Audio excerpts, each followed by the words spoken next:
विरासत थी, आज हमें गर्व है कि उसका प्रतिनिधित्व करते दिल्ली के पूर्व सांसद और शीला दीक्षित जी की विकास की विरासत के प्रतिनिधि के रूप में संदीप दीक्षित जी हमारे बीच मौजूद हैं। हमारे बीच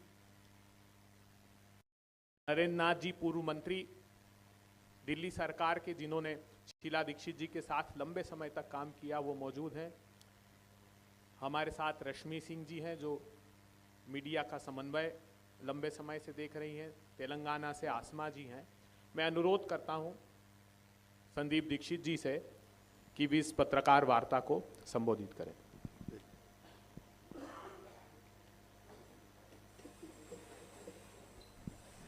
धन्यवाद अभय जी। मैं अगर बता दीजिएगा अगर आवाज़ नहीं जा रही पीछे तक, तो आज के प्रेस कॉन्फ्रेंस का विषय यही था। हम लोगों ने आपस में चर्चा की थी।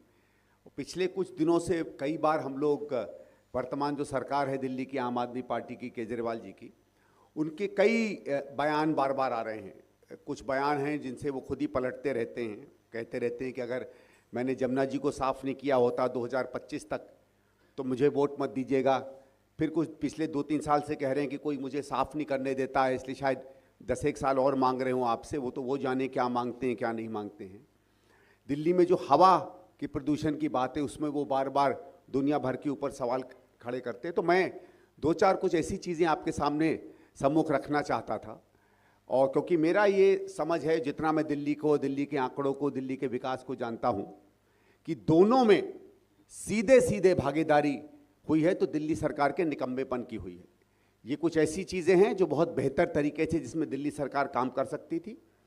और हवा का प्रदूषण और पानी का जो प्रदूषण जो है, उसमें देखा जाए तो क्योंकि कुछ काम इन्होंने 10 साल में नहीं किया, इसलिए मैं तो सीधे सीधे इनको दोषी मानूंगा इन दोनों चीज़ों के लिए। और ये बात इसलिए भी निकल कर आई कि 15-20 दिन से हम लोग ज़मीन पर कैंपेन भी कर रहे हैं और बहुत जगहों पे मुझे नागरिकों ने, वोटरों ने, और ये मत समझिएगा कि केवल कोई कोठी के या फ्लैट के रहने वाले थे, सामान्य जन ने बार बार मुझसे पूछा कि आप ये सब तो मुद्दे बात करते रहते हैं, जो हवा की खराबी है, जो पानी में खराबी है, उसकी बात कब हमारी राजनीतिक दल हमसे करेंगे। एक तरीके से मुझ पर उंगली उठाकर इल्ज़ाम की तरह मुझसे पूछा कि आप तमाम चीज़ें कहते हैं, इन 2 मुद्दों पर क्यों नहीं बात करेंगे। और एक दिन मेरा दिल हिल गया।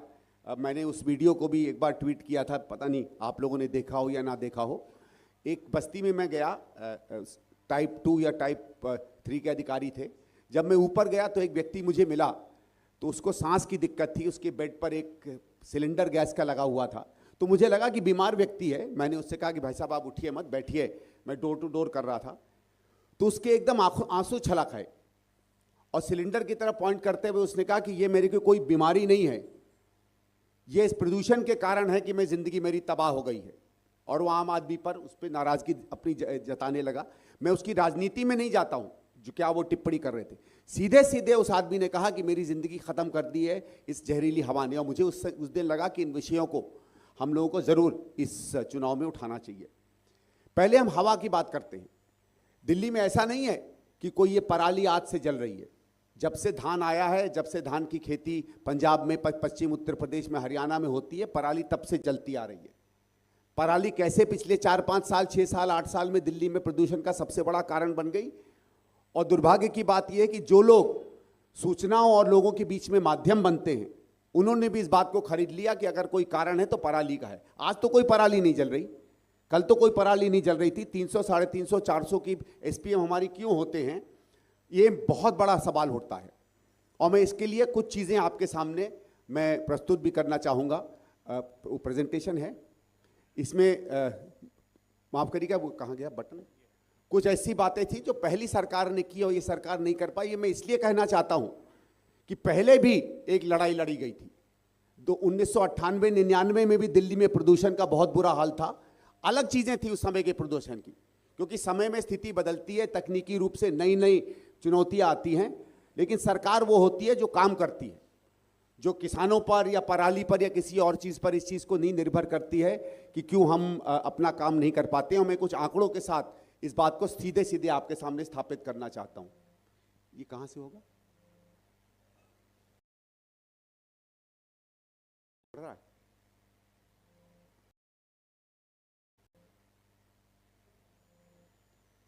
एक मिनट में, ये चल नहीं रहा है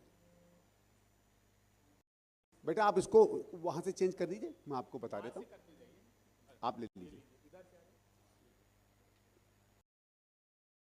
छोटे छोटे जो कदम सरकार उठा सकती थी, जो उस समय उठाने चाहिए थे, मैं 98 और 2013 के बीच में क्या काम हुए थे, उनको आज की मैं चीजों से आपको कंपेयर करके ये चीजें आपको बताना चाहूंगा। इसको बदलेंगे।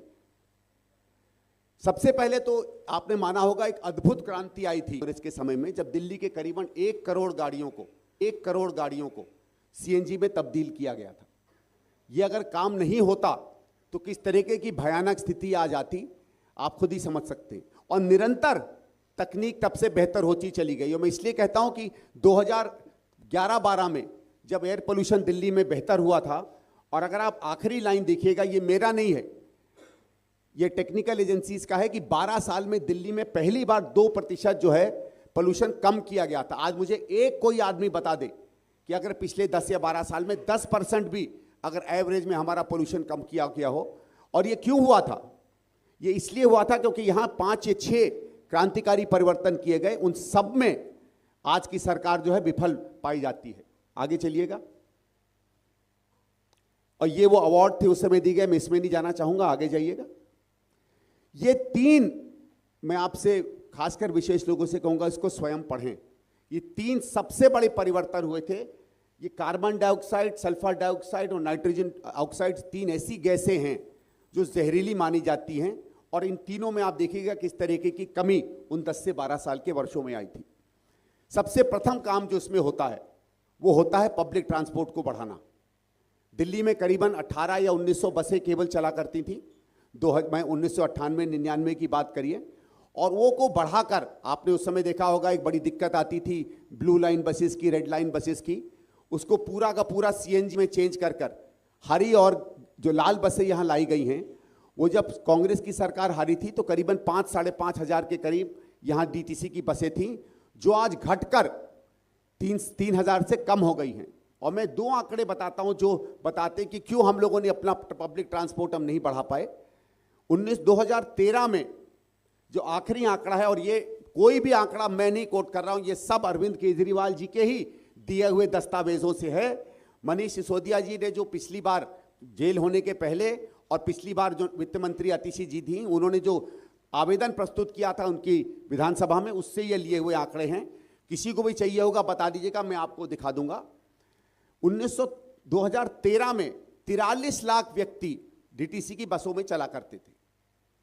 आज आप मानेंगे कि 60 से 70% आबादी बढ़ गई है, लोगों को बढ़ना चाहिए, तो आप आश्चर्यचकित हो जाएंगे कि आज केवल 26 लाख लोग डीटीसी की बसों में चढ़ते हैं। फिर इन्होंने एक नया आंकड़ा लेकर आया कि साहब क्लस्टर की बसेस में भी लोग चढ़ते हैं, तो हमने क्लस्टर बसेस भी ऐड कर दिए, तो मिलाकर 41 लाख आए टोटल। जहां आपको कम से कम 40-43 लाख से 60 या 65 लाख लोगों को आज बसों में चलना चाहिए था, वो गिरकर हम आज 41 लाख पर आए हैं। और अब आप बताइए, अगर ये 20-25 लाख लोग आज अगर प्राइवेट ट्रांसपोर्ट पे जा रहे हैं तो वो सीधे सीधे पोल्यूशन को ऐड करता है। ये ऐसे मैं आपको बात बताना चाहता हूं कि ये सरकार का निकम्मापन है कि आप पब्लिक ट्रांसपोर्ट को इंक्रीज नहीं कर पाए हैं। दिल्ली में डीटीसी बसेस का मैं आपको ब्रेकडाउन का एक आंकड़ा देता हूं। पहले डीटीसी की बसेस की अच्छी तरीके से मेंटेनेंस हुआ करती थी, काम हुआ करता था, और ये भी मैं आपको बताऊं कि सीएनजी बसेस का मेंटेनेंस डीजल की बसेस से बहुत बेहतर होता है। डीटीसी एक आंकड़ा छापती है ब्रेकडाउन का, अमूमन साल में एवरेज में 66 ब्रेकडाउन होते थे प्रति 1000 बसों के। 66 ब्रेकडाउन होते थे प्रति 1000 बसों के शीला जी के आखिरी वर्ष में। आप आश्चर्यचकित रह जाएंगे कि आज इनका आंकड़े का एवरेज है 1026 प्रति 1000 बस, मतलब साल में एक बार एक डीटीसी बस कम से कम ब्रेकडाउन करती है। ये इनकी मेंटेनेंस का हाल है, और मेंटेनेंस का हाल तभी खराब होता है जब महाभ्रष्टाचार उसके अंदर हो। जो आप भी कहता है कि मैं सुशासन लाया हूं, अपनी डीटीसी बसेस का ये हाल कर दिया कि आज ना लोग उस पर चढ़ पाते हैं ना डीटीसी की बसेस चलती हैं। मेट्रो पे एक बहुत बड़ा सवाल आता है। अभी हमारे मुख्यमंत्री जी ने कहा कि पहले केवल 193 किलोमीटर मेट्रो बनाई थी, मैंने 400 किलोमीटर बना दी। 400 किलोमीटर तो कोई मेट्रो है ही नहीं, 400 कहां से बना दी यही जाने।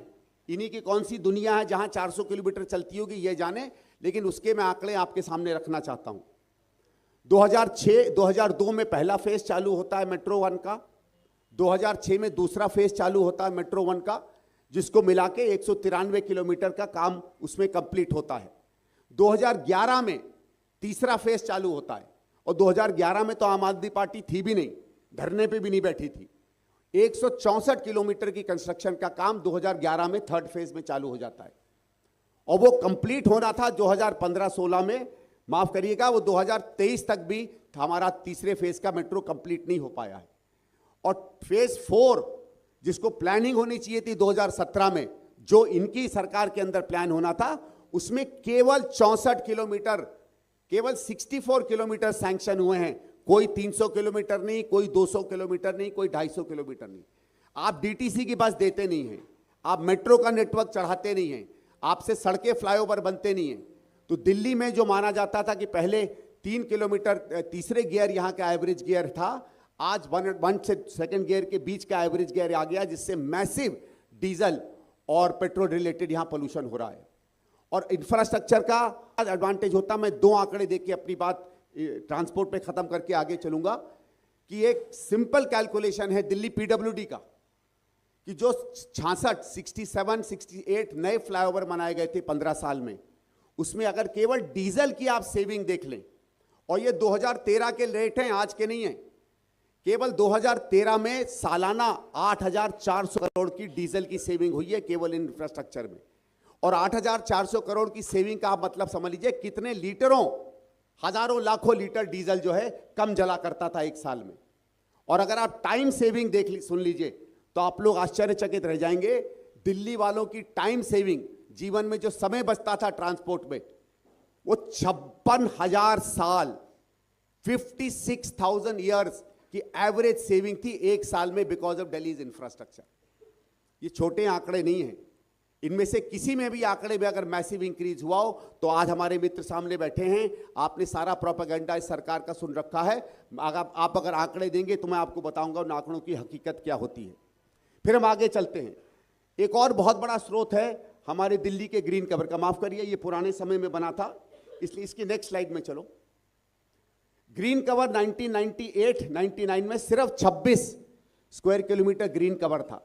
ये मेरी आंकड़ा नहीं है, ये दिल्ली इकोनॉमिक सर्वे 12-13 और उसके बाद इकोनॉमिक सर्वे लेटर, और जो सबसे ऑथेंटिक रिपोर्ट मानी जाती है स्टेट ऑफ फॉरेस्ट्री रिपोर्ट जो भारत सरकार निकालती है, उसके आंकड़े हैं कि 26 किलोमीटर से बढ़ के 310 नहीं है, वो आंकड़ा गलत था, 300 किलोमीटर 299.7 स्क्वायर किलोमीटर का ग्रीन कवर आता है 2013 में।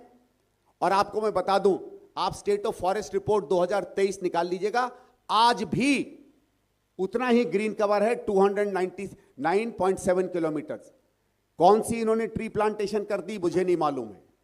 ये बार बार कहते हैं कि हमने ऐतिहासिक ट्री प्लांटेशन की है, एक भी रिकॉर्ड उसका दिखता नहीं है। ये प्लांट्स कहां गए, ये ग्रीन कवर कहां गया, ये क्वेश्चन है। और मैं अपने कांग्रेस के साथियों से भी कहूंगा इस पे हम क्वेश्चन करें, मीडिया के भी साथी से कहूंगा इस चीज को पूछे।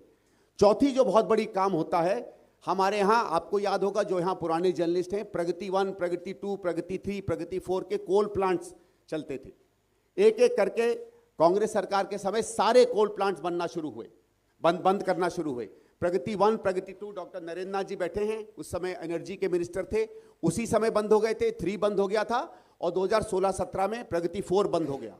लेकिन दिल्ली को बिजली मिले इसलिए प्रगति के साथ एक 335 मेगावाट का CNG water plant, electricity plant, gas plant बना। और बवाना में बवाना 1 330 मेगावाट का और बवाना 2 330 मेगावाट का बना। 1000 मेगावाट के करीब सीएनजी के नई प्लांट्स उस समय की सरकार लाई है। और मैं आप जर्नलिस्टों से रिक्वेस्ट करूंगा, दिल्ली ट्रांसको के, दिल्ली के इनके आप आंकड़ों में चले जाइए। 2014 के बाद एक भी single megawatt new construction production नहीं आई है। इनका करीबन 70 से 80 उसका आया है, केवल सोलर का, जो एक पुराना प्रोजेक्ट जो था दिल्ली सरकार का, जो चलता चला आ रहा था। एयर पोल्यूशन के लिए डायरेक्टली दिल्ली गवर्नमेंट जो है रिस्पॉन्सिबल है। पराली जो मानी जाती है वो अलग अलग आंकड़े हैं, कोई कहता है 6 से 7% है, कोई कहता है 10 से 11% है।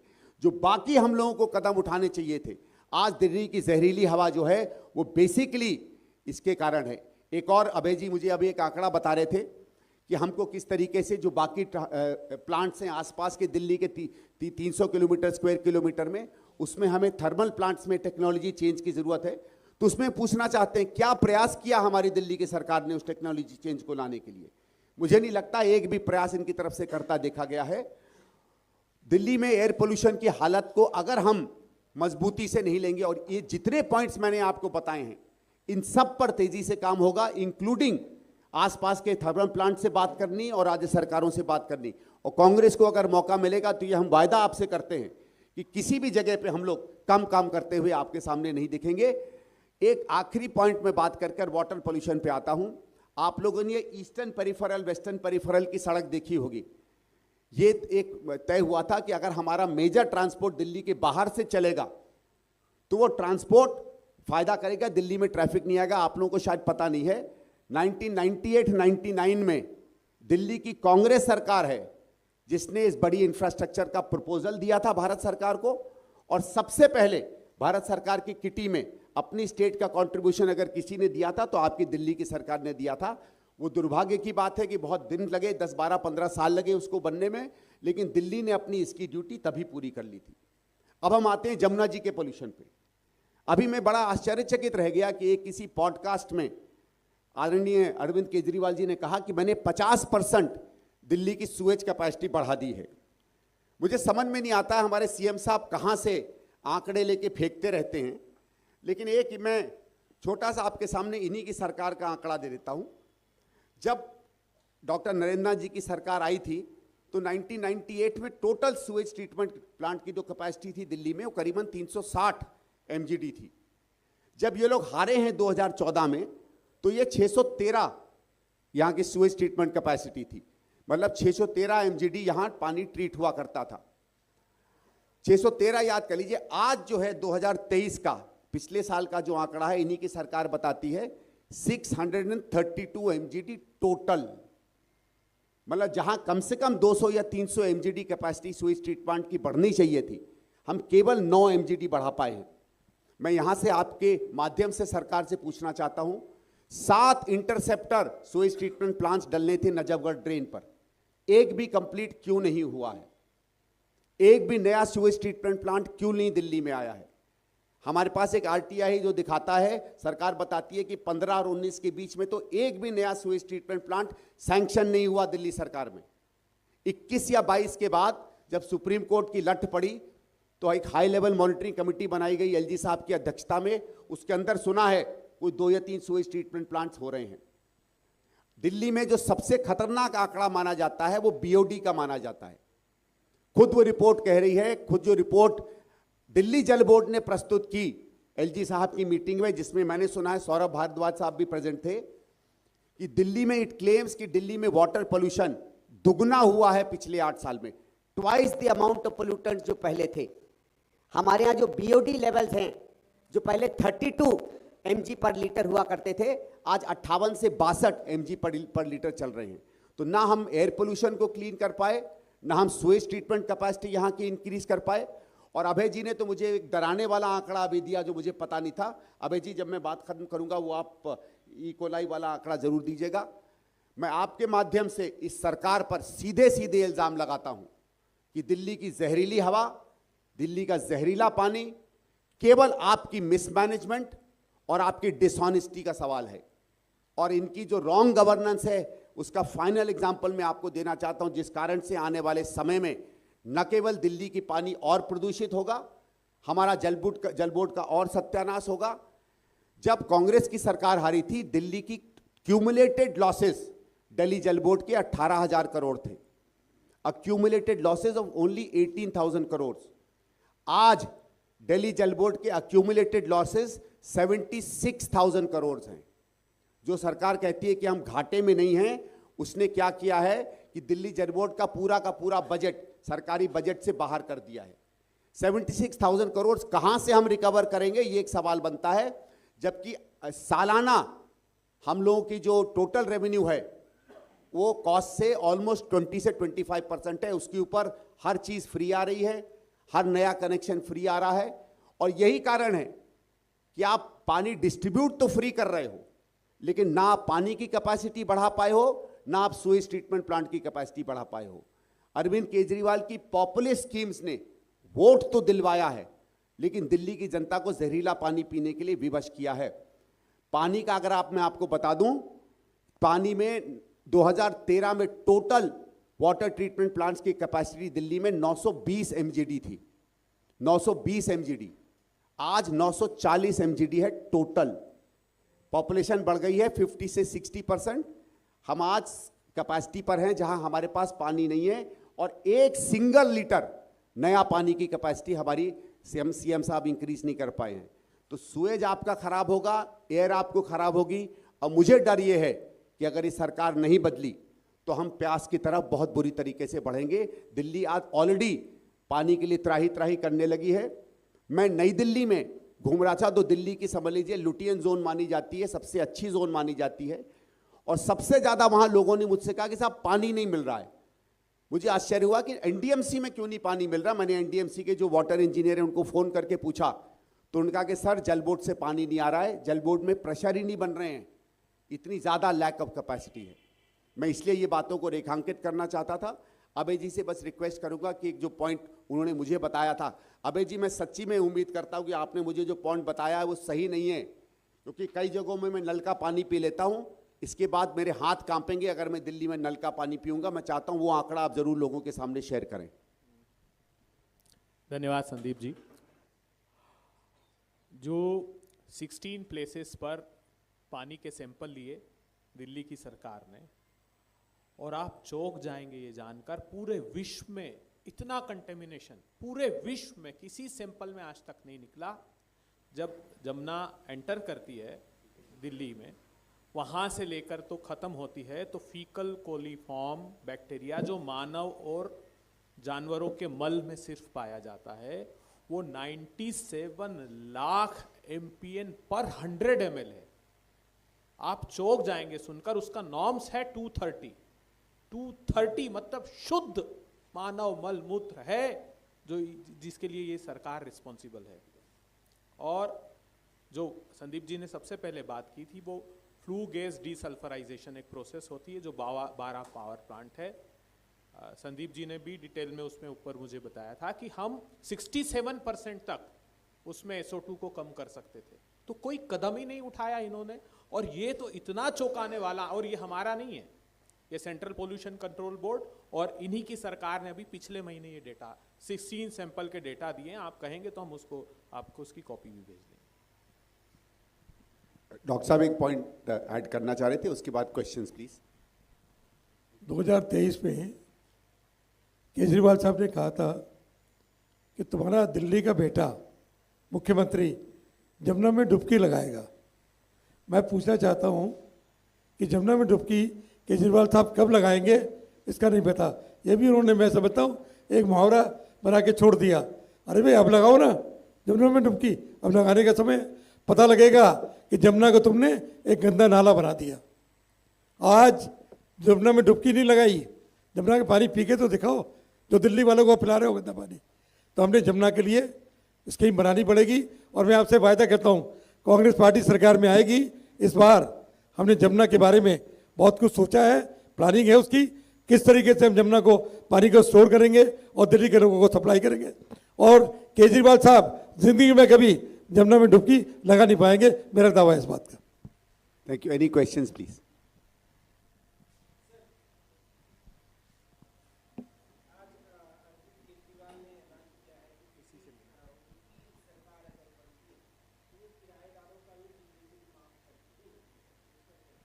वो तो मुझे लगता है 7-8 साल पहले भी उन्होंने यही कहा था।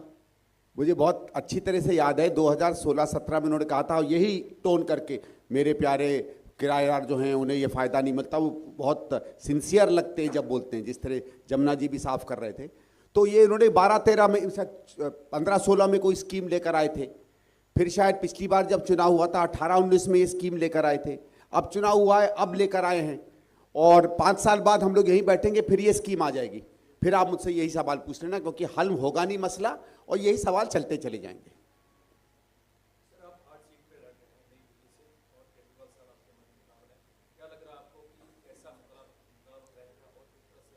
देखिए, मैं कोई अब 20-25 दिन हो गए ज़मीन पर लोगों के बीच में जाते हुए, और मैं आपको सच में बताऊं, जब मैं मिली थी मुझे यहाँ सीट, तो ये लगता था, क्योंकि हम लोग सब राजनीति में रहे हैं, कि जब आप किसी इनकम्बेंट के खिलाफ लड़ते हैं और अगर इनकम्बेंट ने काम किया हो तो उसके खिलाफ रणनीति ज़मीन पर जाकर हकीकत समझकर ही आप बना सकते हैं, क्योंकि कुछ ना कुछ काम हर व्यक्ति करता है।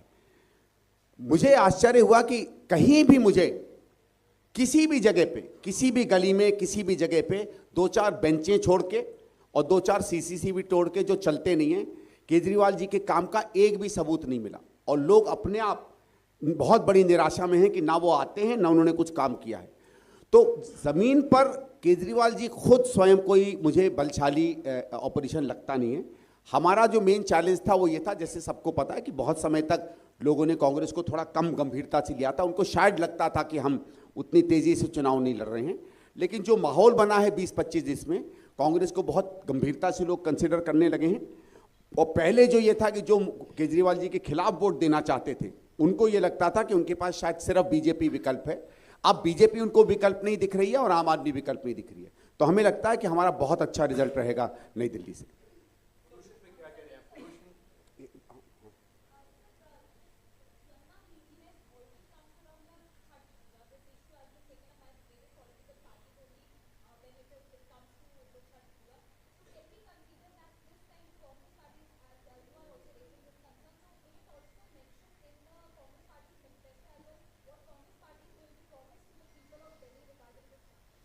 Ma'am, with regard to Chhath, I already know what's coming. We'll just wait because there is going to be a pretty decent announcement regard to that. But you know, the whole thing is that आप छठ में water quality जिसमें लोग जा सकते हैं, नहा सकते हैं, वो तभी पॉसिबल है जब कम से कम नजफगढ़ पर हमारे इंटरसेप्टर्स बने, जब सीरियस काम हो, जो पूरी दिल्ली से मलमूत्र जाता है वो स्वीट ट्रीटमेंट हो। आज ऑलमोस्ट हम लोग 400 से 500 MGD अनट्रीटेड वेस्ट डाल रहे हैं। तो आप बाकी कुछ भी कर लीजिए, जब तक ये मूल काम नहीं होगा, and this according to me will take at least 2 to 3 years of very very serious work, very very large investment. इसमें बहुत मेजर इन्वेस्टमेंट, क्योंकि स्वीट ट्रीटमेंट प्लांट्स हमको याद है जब हमारे समय में लगते थे, काफ़ी सीरियस टेक्नोलॉजी है, इसमें इंटरनेशनल कोऑपरेशन की ज़रूरत पड़ती है, हाई लेवल का, क्योंकि हमारे यहाँ ह्यूमन पोल्यूटेंट्स भी हैं, हमारे यहाँ केमिकल पोल्यूटेंट्स भी हैं। एक और बहुत दुर्भाग्य की बात हुई है कि पिछले 8-10 साल में बहुत C small scale tiny sector में पोल्यूटिंग इंडस्ट्रीज दिल्ली में स्प्राउट कर गई हैं। हमको तो खैर पूरा विश्वास है कि सरकार के संरक्षण में करप्शन के कारण आई है, बट उस टॉपिक में मैं नहीं जाना चाहूँगा, उनको भी हमको रोकना पड़ेगा। एक और बहुत मेजर जो कंट्रीब्यूटिंग फैक्टर था कि उस समय पानी इतना ख़राब नहीं हुआ था। बहुत कम लोगों को याद होगा 1999-98 से लेकर 2 या 3 के बीच में बहुत सी पोल्यूटिंग इंडस्ट्रीज दिल्ली से बाहर मूव आउट की करी थी, करीबन 2.5 से 3 लाख यूनिट हटाए गए थे, जिसका बड़ा सकारात्मक असर क्लीन वाटर में हुआ था। उसका भी एक बहुत मेजर रिवर्सल हुआ है। बट आप वेट करिएगा, जब हमारे उस पर डिटेल्स आ जाएंगे। नहीं तो अभय जी ने मुझे जो झांकी दिखाई है, फिर अभय जी डांटेंगे कि आपने फॉर्मली पब्लिश होने के पहले बोला है। सॉरी, आप पूछ रहे थे?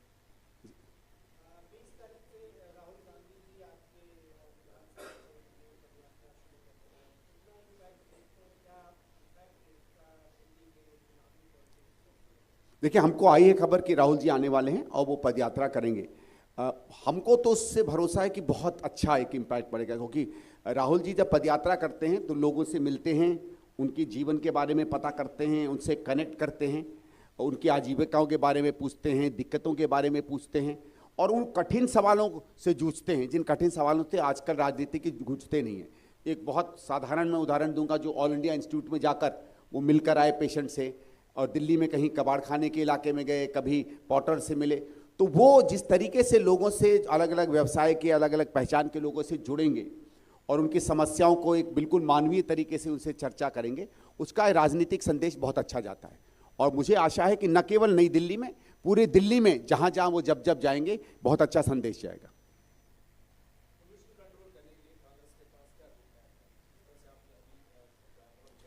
देखिए, मैंने जो आपको 5 या 6 चीज़ें बताई थी जिस कारण से हवा का पोल्यूशन कम हुआ था, एक तो पब्लिक ट्रांसपोर्ट में मैसिव इंक्रीज की बहुत आवश्यकता है। आपको दिल्ली का इंफ्रास्ट्रक्चर वापस से कंस्ट्रक्ट करना पड़ेगा, वापस से आपको जो ट्रैफिक ईज पॉइंट्स हैं उनको लाना पड़ेगा। पहले कैसा था, जो हमारे मेजर ट्रैफिक कंजेशन पॉइंट से सब जगहों पे ट्रैफिक सॉल्यूशंस आए थे, हमें कोई ट्रैफिक सॉल्यूशन नहीं दिखता है, बल्कि इन्होंने तो चीज़ को मजाक बना दिया। मैं आपको एक उदाहरण देता हूं। हम लोगों ने, एक भारतीय जनता पार्टी के विधायक ने एक आरटीआई लगाई, सॉरी असेंबली में क्वेश्चन लगाया कि कौन कौन से आपने कितने नए फ्लाईओवर बनाए हैं सरकार ने। आपने देखा होगा केजरीवाल जी आजकल कहते हैं कि मैंने 34 या 35 बनाए हैं, तो ये 5-6 साल पहले की बात है। तो उन्होंने 27 की लिस्ट दी। उस 27 की लिस्ट मेरे पास भी आई। उस 27 की लिस्ट में पहले 7 तो वो थे जो कॉमनवेल्थ के समय बन गए थे, जिन पे सीएजी की इंक्वायरी भी हुई थी, तो पहले वो 6-7 झूठ निकले। फिर उसके बाद अगले 8 या 10 थे जिसमें दिया हुआ था clover over this, clover over that. आपने देखा होगा जब बड़े फ्लाईओवर बनते हैं, बाद में उसके अप्रोच के क्लोवर्स बनते हैं जो घूम घूम के जाते हैं, वो मेन फ्लाईओवर के बाद बनते चले जाते हैं। तो इन्होंने क्लोवर्स को भी फ्लाईओवर की परिभाषा कैसे दे दी यही जाने। कल को तो हो सकता है ये लकड़ी की सीढ़ी भी बने तो उसको फ्लाईओवर का नाम दे सकते हैं, ये तो कुछ भी कर सकते हैं। उसके बाद नीचे मैंने देखा 6 या 7 ब्रिजेस, ये ब्रिज बनाया, ये ब्रिज बनाया, ये ब्रिज बनाया, उसको भी इन्होंने फ्लाईओवर की परिभाषा दे दी। और बीच में 6 या 7 इन्होंने छोटे छोटे फ्लाईओवर्स का नाम दिया। तो ये नहीं जानते थे कि हर आदमी डेटा नहीं जानता है। और अगर आप चाहेंगे तो मैं उसका एक दूसरा आपको दिखा दूंगा। पीडब्ल्यूडी की वेबसाइट से मैंने एक शीट निकाली जिसमें एक मेजर फ्लाईओवर है जो शीला जी के समय जिसमें एक मेजर फ्लाईओवर है जो शीला जी के समय बन गया था। उस मेजर फ्लाईओवर के 7 सब कंपोनेंट्स हैं, सब फ्लाईओवर्स हैं जो उसके साथ ही बन रहे थे। वो 7 सब कंपोनेंट्स को इन्होंने अलग अलग से फ्लाईओवर्स बना के डाल दिया था। तो उन 27 में केवल 2 ऐसे फ्लाईओवर थे जो इन्होंने अपने समय में बनाए थे, और उसके बाद 6 और बने। पर मेरा ये कि अगर आप इन चीज़ों पे काम नहीं करोगे, अगर आप नई सीएनजी की इंस्टिगेटेड पावर प्लांट्स नहीं लगाओगे, तो एयर पोल्यूशन कम चाहिए कि एयर पोल्यूशन को ठीक करने में उसकी भागीदारी है। आप उत्तर प्रदेश सरकार, ये सरकार, उस सरकार पर उंगली डालते रहोगे, उस पर कुछ नहीं होने वाला है। और वाटर में मैंने आपसे कहा कि वी हैव अ प्लान। हमें सबसे पहले तो जो टेक्निकल सोल्यूशन है स्वेज ट्रीटमेंट्स का, उस पर वॉर फुटिंग पे काम करना पड़ेगा। मैसिव उसमें मनी के इन्वेस्टमेंट्स आने पड़ेंगे जो इस समय दिल्ली गवर्नमेंट के पास नहीं है। मैं आपको एक छोटा आंकड़ा देता हूं। दिल्ली गवर्नमेंट की लास्ट ईयर बजट थी टोटल 76,000 करोड़, जिसमें सिर्फ 37,000 करोड़ डेवलपमेंट का बजट है। 37,000 करोड़ टोटल डेवलपमेंट का बजट है, और उसमें ऑलरेडी जिस तरीके की सब्सिडीज आई हुई हैं, बहुत कम पैसा है कि आप कोई इंफ्रास्ट्रक्चर इन्वेस्टमेंट कर पाओगे। तो अगर कोई सरकार सीरियस गवर्नमेंट की तरफ नहीं जाएगी और केवल वोट के लिए पूरी बजट को लगा देगी, तो वोट के लिए हो सकता है वेलफेयर स्कीम्स आप चला सको, आप कोई भी इंफ्रास्ट्रक्चर इन्वेस्टमेंट नहीं कर पाओगे। हमको एक जिम्मेदार, एक जवाबदेही सरकार चाहिए जो रिस्क उठा सके, और कांग्रेस जब सरकार आएगी रिस्क उठाएगी। हम इंफ्रास्ट्रक्चर का भी काम करेंगे, और जो हम लोगों ने वेलफेयर स्कीम्स की हैं वो भी करेंगे, और आने वाले समय में 3 या 4 दिन बाद उसका एक हम फाइनेंशियल ब्लूप्रिंट भी आपके सामने लेकर आएंगे कि हम लोगों ने जो स्कीम अनाउंस की हैं उसका जो एडिशनल पैसा है वो हम कहां से लाएंगे।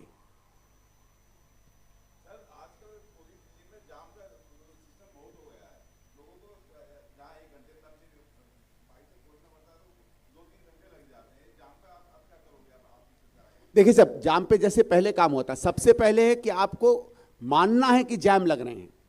अगर आप मानोगे ही नहीं, अगर आप कहते रहोगे कि सारा काम आपने कर डाला, तो कोई प्रेशर नहीं बनता है। बात ये होती है निष्ठा की। हैं, पहले भी ट्रैफिक जैम्स के फ्लाईओवर थे, उनकी जगह इंफ्रास्ट्रक्चर का काम हुआ, सफदरजंग में हुआ, मुकरबा चौक में हुआ, एयरपोर्ट के जाते समय हुआ, और जगह पे हुआ। तो अगर सरकार सड़क पर आती है, अगर सरकार घूमती है, तो बहुत जगहों पे ट्रैफिक सॉल्यूशंस के लिए कोई 500-500, 800-800 करोड़ की जरूरत नहीं है। हमने बहुत जगहों पे देखा है कि अगर आप कट्स को ठीक कर दें, अगर आप एडजॉइनिंग रोड्स के एंट्री और एग्जिट पॉइंट्स को ठीक कर दें, अगर आप कुछ कुछ जगहों को सिग्नल फ्री बनाएं, कहीं कहीं रेलिवेंट इंफ्रास्ट्रक्चर है वो बनाएं। यहाँ सरकार में दिक्कत क्या हो गई है कि डॉक्टर नरेंद्र नाथ जी के समय जो सरकार थी वो इंफ्रास्ट्रक्चर को समस्या आने के पहले बना देती थी। अर्बन में दिक्कत क्या है कि अगर समस्या आ गई, एनक्रोचमेंट्स आ गए, मकान आ गए, दुकानों ने एनक्रोच कर लिया, तो फिर सड़क को चौड़ी करना या फ्लाईओवर्स बनाना या इंफ्रास्ट्रक्चर के नई चीज़ें बनाना उतना ही ज़्यादा मुश्किल हो जाता है।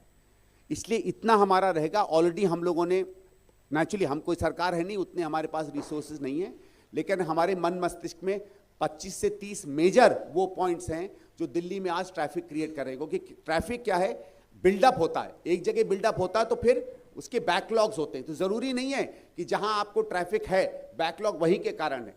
मेजर जैसे पहले आपने देखा होगा 70 ये कितने फ्लाईओवर बने, उससे ईज ऑफ हुआ, वही ब्लूप्रिंट हम लोग दोबारा अपनाएंगे।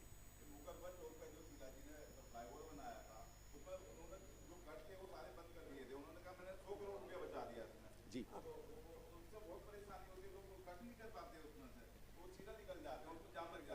सर, वही दिक्कत है। बात यह है कि आप अगर दिखाना चाहोगे कि आपने पैसा बचाया है एक ढकोसला करके, दिक्कत वो है।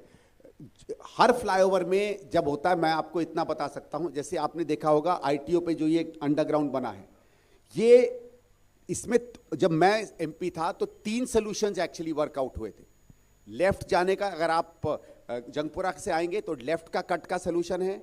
अभी आपने देखा होगा अगर आप महारानी बाग की तरफ से आते हैं तो लेफ्ट जाने में बहुत मैसिव जैम्स लगते हैं, उसका ऑलरेडी वर्कड आउट है। लेकिन उस वर्कआउट के लिए आपको इन्वेस्टमेंट चाहिए, जितना अभी इन्वेस्टमेंट किया इससे 4 गुना इन्वेस्टमेंट चाहिए। पैसा आपके पास है नहीं ना, मैं आपसे कह रहा हूं 37,000 करोड़ का टोटल आपके पास बजट है, 39,000 करोड़ का कमिटेड सैलरीज और इस्टेब्लिशमेंट का बजट है। और क्या यह सरकार का निकम्मापन है, मैं नेक्स्ट टाइम बताना चाहता था यह फिगर, लेकिन मैं अभी बता देता हूं। टैक्स कलेक्शन क्यों इनसे नहीं हो रहा है? अभय जी आप जानेंगे 2004 से 14 के बीच में जो टैक्स का रेट ऑफ इंक्रीज हुआ था कांग्रेस गवर्नमेंट में, वही रेट अगर आप अप्लाई करें 2015 से लेके 21-22 में, और इसमें मैं कोविड ईयर को डिस्काउंट करता हूं, और ये बात आप मानिए कि जीएसटी के आने के बाद टैक्स कलेक्शन की रेट्स पूरे हिंदुस्तान में बढ़े हैं। तो अगर आप केजरीवाल जी के समय का पिछले 10 साल के टोटल टैक्स कलेक्शन ले लीजिए और शीला जी के समय का जो टैक्स कलेक्शन का रेट था वो टैक्स कलेक्शन ले लीजिए, तो पिछले 10 साल में we have a revenue loss of 1,84,000 crore. 18,000 crore अगर आपने सालाना इकट्ठा किया होता तो आप समझ लो कितना इंफ्रास्ट्रक्चर आपका बना होता। तो ये एक सोल्यूशन नहीं है, ये पूरी गवर्नेंस पद्धति को ऑनेस्ट तरीके से देखने की बात है। आप पत्रकार एक बस छोटा सा, मैं ये जो जमुना जहां एंटर करती, क्या पल्ला बोलते हैं उसको?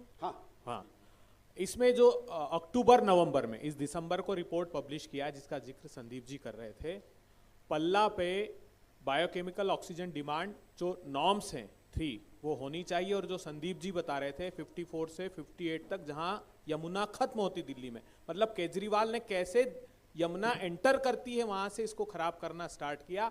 वैसे ही फीकल कोलिफॉर्म 1100 था, जो मैंने 97 बोला था वो 79 लाख। देखिए आप, वजीराबाद में आया तो वो 2600 हुआ, वो ISBT ब्रिज पर आया तो वो 4,90,000 हुआ, वो ITO ब्रिज पर आया तो 3,30,000 हुआ, वो निजामुद्दीन ब्रिज पर आया तो 5 लाख हुआ, वो ओखला ब्रिज पर आया तो 5 लाख, फिर कैनाल पर, आगरा कैनाल पर आया तो वो 70 लाख, और आखिरी में जब यमुना जा रही है हमारे यहाँ तो वो 79 लाख MPN पर 100 ml हो गया। मतलब 100% यमुना के अंदर घुसने से लेकर बाहर जाने तक केजरीवाल और उसकी सरकार इसमें रिस्पॉन्सिबल है। 39 सीवरेज ट्रीटमेंट प्लांट में से खुद कह रहे हैं इस रिपोर्ट में कि 20 सब स्टैंडर्ड है। जो संदीप जी ने बताया कि आगे काम नहीं हुआ उन पर, लेकिन जो एग्जिस्टिंग है उसकी भी स्थिति दयनीय, खुद उन्होंने अपनी रिपोर्ट में बताया। Thank you. एक सवाल पूछना है मुझे, ये जो अभी दिल्ली में जो इतने इलीगल लोग पकड़े गए हैं, तो क्या कांग्रेस को ये गवर्नमेंट से जो सवाल नेशन वाइड सर्च हो पूरे इंडिया में लोगों को पकड़ने को, क्योंकि अभी जो पकड़े गए हैं बाकी लोग दूसरे स्टेट पे जाकर छुप गए होंगे, फिर दोबारा से फिर वो वापस दिल्ली में आ जाएंगे, फिर नेशन वाइड सर्च होनी चाहिए, ये बात कांग्रेस को नहीं उठानी चाहिए। ये प्रश्न अमित शाह जी पत्रकार वार्ता करें, आप पूछिएगा जरूर।